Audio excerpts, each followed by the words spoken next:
15-ші практикалық сабақ Көтеш Райымбекұлының өмірі мен шығармашылығы. Жоспары: Көтеш Райымбекұлының өмірбаяны, Көтеш ақын арнауларының тақырыптық қырлары, Көтеш Райымбекұлының әдеби мұрасының зерттелуі, поэзиясындағы даналық, тәрбиелік ой-пікірлер. 5-ші қорытынды.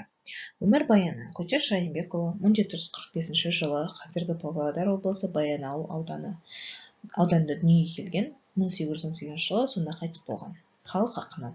Алғаш рет 17 жасында Абылай ханға қарсы бас көтерген Мейрам руын мадақтаған өлең арқылы аты шығады.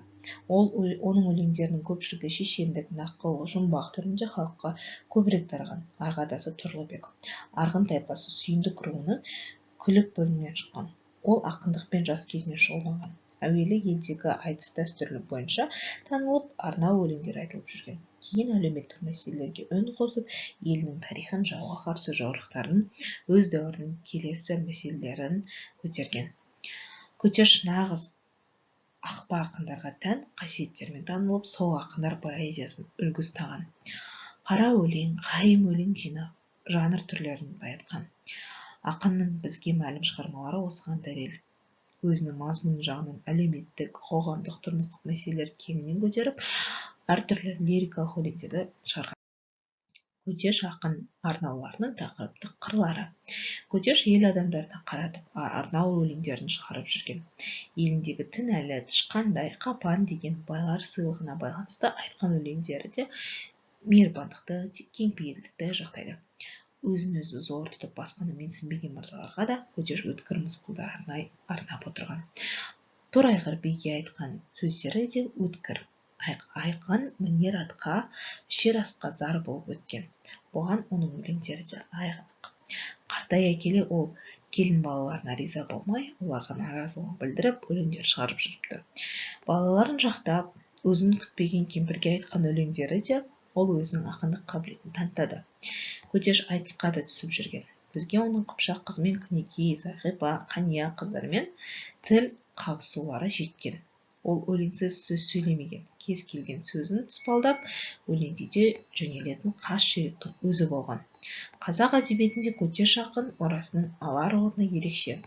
Көтеш Райұлының өлеңдерінің көпшілігі шешендік, нақыл, жұмбақ түрінде халыққа көбірек тараған. Көтеш Райымбекұлының әдеби мұрасының зерттелуі. Көтеш Райымбекұлының мұралары 19-20 ғасырларда жиналып зерттеле басталған. Қазақ әдебиеттанушылары оның шығармаларын фольклорлық және тарихи тұрғыдан талдады. Сәкен Сейфуллин, Мұхтар Әуезов, Исмағамбет Исмайылов сынды ғалымдар Көтеш жырларының әдеби-философиялық құндылығын атап өтті. Ақынның поэзиясы халық өмірінің айнасы іспетті болып, қазақ даласындағы әлеуметтік мәселелерді, билік пен қара халықтың арасындағы қатынасты бейнеледі. Даналық пен философия ақынның өмірі мен тағдыры туралы ой толғайды. Өмірдің өтпелілігі, адалдықтың маңыздылығы басты назарда болған. Көтеш жырларында жастарды еңбекқорлыққа, әділеттілікке, үлкенге құрмет көрсетуге шақыратын жолдар жиі кездескен. Әлеуметтік әділеттілік ақын билік басындағылардың әділетсіздігін сынайды. Халықтың мұңын айтып, оларды бірлікке, күреске шақырады. Отансүйгіштік, қазақтың батырларын, елін қорғаушыларды мадақтап жырлаған. Қорытынды. Көтеш Райымбекұлы қазақ әдебиетіндегі маңызды тұлғалардың бірі. Оның шығармалары тек поэзиялық туындылар ғана емес, халықтың ой-санасын қалыптастыруға үлес қосқан даналық сөздер. Көтештің жырлары бүгінгі күнге дейін тәрбиелік мәнге жоғалған және қазақ әдебиетінің алтын қазынасының бір бөлігі болып қала берген.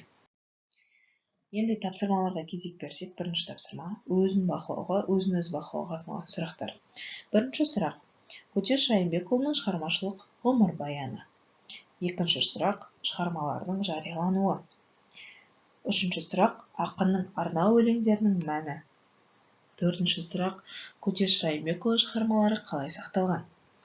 Бесінші сұрақ: ақын өлеңдерінің негізгі идеясы қандай. Енді екінші тапсырма тест түріндегі сұрақтарға жауап беріңіз. Бірінші сұрақ: Көтеш Райымбекұлы қай ғасырда өмір сүрді?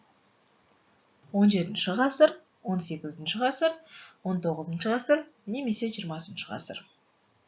Екінші сұрақ: Көтеш Райымбекұлының шығармаларында қандай тақырыптар басым? Дін және сопылық, салт-дәстүр және даналық, ғашықтық жырлар, табиғат суреттемесі.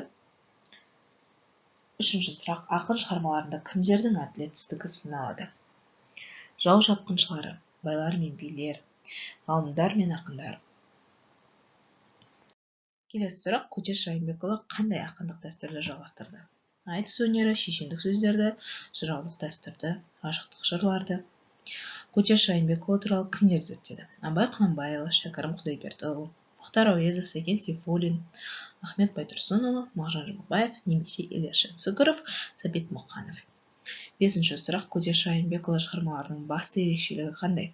Діни уағыздар айтуы, әлеуметтік мәселелер қозғауы, табиғатты бейнелеуі, ғашықтық сезімді жырлауы. Осымен сабағымыз аяқталды. Назарларыңызға рахмет. Сау болыңыздар.